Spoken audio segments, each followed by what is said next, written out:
ናይ 4 መዓልትታት ናይ ሓዘን ኣዋጅ ተኣዊጅሎ ብዛዕባ ዝምልከት ክንርኢና ብኢራን ዝወፀ መግለፂታት እውን ኣሎ ብዛዕባ እዚ ክንርኢና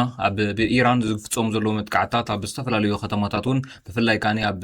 ከተማ ዱባይ ከምዚ ዓይነት ሪእዎ ኣለኹም ኣብ ዓበይቲ ሆቴላት ዘጋጥም ዘሎ መጥቃዕትታት ዝምልከት ክንርኢና ብጀካዚ ብዓለም ደረጃ ዝግበር ዘሎ ሰላማዊ ሰልፊ ተቃውሞ ዝምልከትን ካልእ ሕፅር ሕፅር ዝበሉ ኣገደስቲ ሓበሬታታት ክንርኢና ክሳብ መወዳእታ ምሳይ ፅንሑ ከም ዝልሙድ ላይክ ምግባር ጀምርዋ ሓደሽ ሕርኪንኩም ሳብስክራይብ ዝገበርኩም ከዓ ናይ ደወል ምልክት ኦን ምግባር ከይትርስዑ ምክንያቱ ሓበሬታት ኣብ እዋኑ መታን ክበፅሓኩም ስለዚ መወዳእታ ምሳይ ፅንሑ Let's go. ኢራን ቅትለት አያቶላህ ዓሊ ካሚኔይ አረጋጊጻላ ናይ 4 መዓልታት ሓዘኑን ኣውጃላ ኢራን ቅትለት ላዕለዋይ መራሒ አያቶላህ ዓሊ ካሚኔይ አረጋጊጻ ናይ 4 መዓልታት ናይ ሓዘን ኣዋጁን ኣውጃላ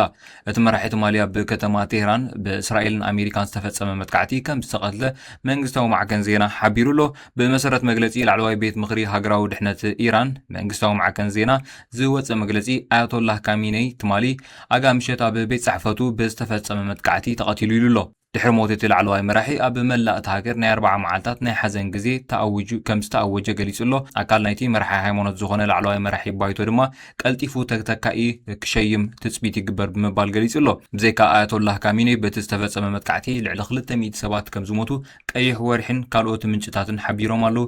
ካብዚኣቶም እቶም 40 ሰበስልጣን መንግስቲ ኢራን ምዃኖምን ይእመን ብጀካዚ ጓሉኖ ካሚኔይ በዓል ቤታን ወዲ ወዳን በቲ መጥቃዕቲ ከም ዝተቐትሉ ምስ እስላማዊ ሓለዋ ሰውራ ኢራን ቀርበ ዘሎ ማዕከን ዜና ሓቢሩሎ ጀካዚ ኣብ ዝመጥቃዕቲ ሓላፊ እስላማዊ ሓለዋ ሰውራ ኢራንን መሐመድ ፓክፑርን ጸሓፊ ቤት ምኽሪ ሃገራዊ ምክልኻል ኢራን ዓሊ ሻምኪንን ኣብዚ ብዝተፈጸመ መጥቃዕቲ ነፈርቲ ከም ዝተቐትሉ ወግዓዊ ማዕከን ዜና ኢራን ሓቢሩሎ ጀካዚ ኣሜሪካን እስራኤልን ናብ ደቡባዊ ኢራን ኣብ ዝርከብ ቤት ትምህርቲ ብዝተፈጸመ መጥቃዕቲ ብውሕዱ 108 ሰባት ከም ዝተቐትሉ ተገሊጹሎ ፕረዚደንት ኢራን ማሹድ ፐስመርጋ ንዕቀት ዝመልኦ ተግባር እዩ እዚ ዝተፈጸመ መጥቃዕቲ ሓደ ካብቶም ኣጸያፊ ተግባር ብምባል ኮኒንዎ ሎ ኣሜሪካን እስራኤልን ብዛዕባ እዚ ኣብ ቤት ትምህርቲ ዝተፈጸመ መጥቃዕቲ ርእይቶ ኣይሃባን ዘለዋ ቀይሕ ወርሒ ኢራን ኣብ መላእቲ ሃገር ብውሕዱ 201 ሰባት ከም ዝሞቱ ከምኡውን 747 ከም ዝቆሰሉ ገሊጹሎ ኣብ ጀኔቫ ዝምደበሩ ቀይሕ ወርሒ ከምኡውን ቀይሕ መስቀልን ጉጅለ ክኢላታት ናብቲ ቤት ትምህርቲ ከም ዝተላእኹውን ተገሊጹሎ ሓደ በዓል ስልጣን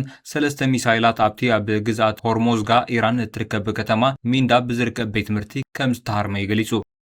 ድሕሪ ሞት ኣያቶላህ ዓሊ ፕረዚደንት ኣሜሪካ ዶናልድ ትራምፕ ኣብ ናቱ ማሕበራዊ ሚድያ ከም ዝዘርግሑ ላዕለዋይ ሃይማኖታዊ መራሒ ኢራን ኣያቶላህ ዓሊ ካሚኒ እቲ ኣብ ታሪክ እቲ ዝሸይጠነ እዩ ብምባል ሞት ኣያቶላህ ዓሊ ካሚኒ ንህዝቢ ኢራን ናብ ሃገሩ ንክመልስ እቲ እንኮ ዝሓሸ ዕድል ሕጂ ምዃኑ ኣፍሊጡሎ ጀካዚ ምስ ተታሒዙ ቀዳማይ ሚኒስትር ብሪጣንያ ሰር ኪር ስታርመር ዓባይ ብሪጣንያ ህዝባን ዞባውያን መሻርክታን ንምክልኻል ኣብቲ ዝተዋሃደ ስርሒት ዞባዊ ምክልኻል ተጸንቢራ ምህላዋ ኣፍሊጡሎ ኣሜሪካን እስራኤልን ድሕሪ ምጥቃዕን ኢራን ኣብ ማእከላይ ምብራቕ ሰራዊት ኣሜሪካን መሻርክታን ኣብ ዝእንገዳሉ ሃገራት ትፅቢት ዝግበረሉ ናይ ሕነ ምፍዳይ መጥቃዕትታት ትፍጽም ከም ዘላ ዝፍለጥ ኮይኑ ከም ትሪእዎ ዘለኹም ካኒ ሓደ ኣብ ዱባይ ዝርከብ ቦታታት ወይ ከዓ ዝተፈላለዩ ዓበይቲ ሌክዠሪ ቦታታት ከም ዘጥቃዕት ዝገልጽ ሓበሬታ እዩ ናይዚ ካኒ ኣብ ዱባይ ከም ትሪእዎ ዘለኹም ኣብ ቡርጅ አል አረብ ዝተባሃለ ሓደ ሌክዠሪ ሆቴል እዛ ሆቴል እዚኣ ፍልጥያ ኣብ ዱባይ ብቅርጻ ፍልጥያ ብሓፈሻ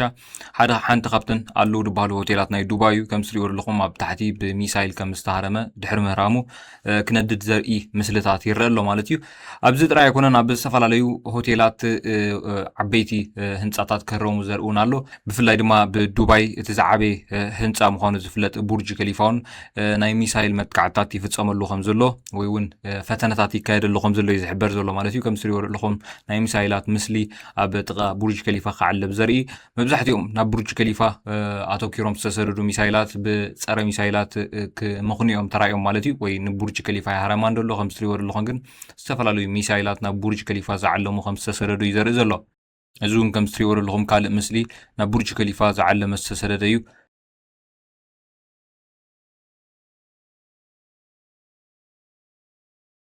ድሕሪ ኣብ ኢራን ዝተገበረ መጥቃዕቲ ኣብ መላእ ዓለም ዝርከቡ ኢራናውያን ሓጎሶም ዝገልጹ ዘርእውን ቪድዮታት ይዝርጋሕ ኣለዎ ከም ትሪእዎ ዘለኹም ኣብ መላእ ዓለም እዚ ንኣብነት ኣብ ሎስ አንጀለስ ካሊፎርኒያ ዝረአ ዘሎ እዩ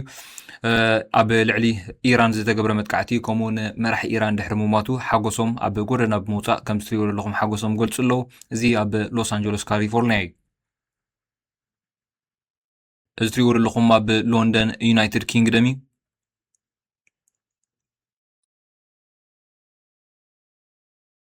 ካልእ ወገን ኣብ በርሊን ጀርመን ዝግበር ዘሎ ካልእ ሰላማዊ ሰልፊ እዚ ማለት እዩ በአንጻሩ ኣብ ልዕሊ ኢራን ዝግበር ዘሎ መጥቃዕቲ ዝቃወሙን ኣብ መላእ ዓለም ሰላማዊ ሰልፊ ክገብሩ ተራእዮም እዚ ኣብ ኒውዮርክ እዩ ኣብ ልዕሊ ኢራን ዝግበር ዘሎ ብኣሜሪካን እስራኤልን ተቃውሞኦም ክገልጽውን ተራእዮም ኣለዉ ማለት እዩ ስለዚ ክልተ ዓይነት ሰላማዊ ሰልፊ እዩ ትማል ውዒሉ እስሪዎ ዘለኹም ኣብ ኢራቅ ኣብ ባግዳድ ዝግበር ዘሎ ሰላማዊ ሰልፊ ወይ ከዓ ንኢራን መንግስቲ ኢራን ዝድግፍ ሰላማዊ ሰልፊ ተገይሩ ዘሎ እዚ ኣብ ዋሽንግተን ዲሲ